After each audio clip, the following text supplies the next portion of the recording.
Hi guys. So last time we left off talking about these principal parts of a verb, and we found out that these 4 principal parts are going to be really critical to help us learn how to make all the verb forms.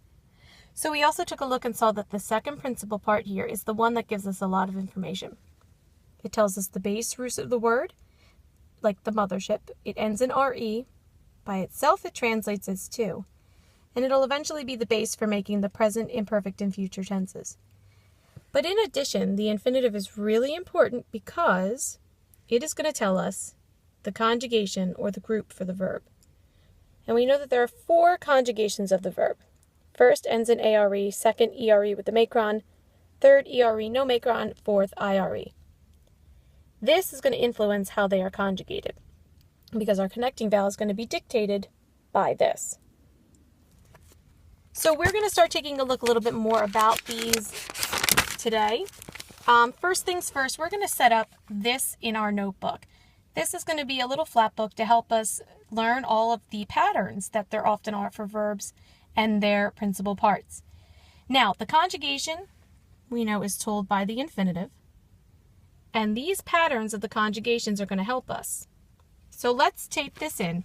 We're going to put the bottom paper in fully like so, and then the top one, the one that has all the writing on it, we're going to cut out the individual flaps like so, and then glue just along this line right here, so we'll be able to flip it. Now, I'm going to open this up, let you guys take a look at the patterns. Please make sure you copy them down into your book. We'll do one at a time. First conjugation normally is o, ari, awi, atos. Pause it if you need to. Second conjugation pattern for the 4 principal parts. Eo, ere, ui, itos. Third conjugation, o, ere. And fourth, io, ire, iwi, itos.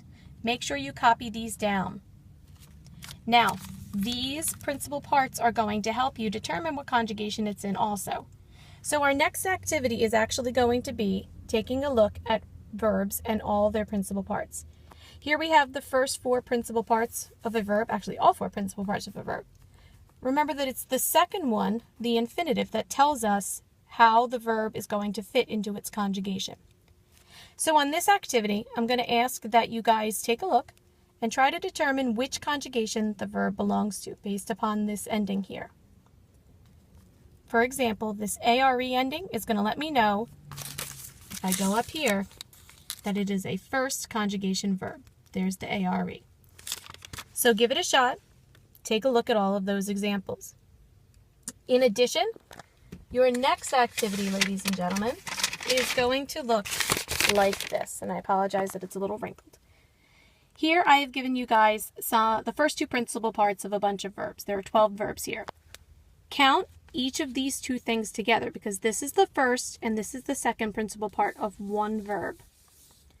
Your job is to sort these into the category that they belong to.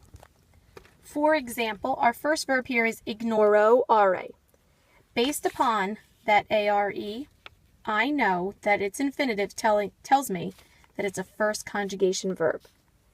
Now, facio facere, that ERE, no macron, that tells me that this whole verb, this group, belongs to the third conjugation.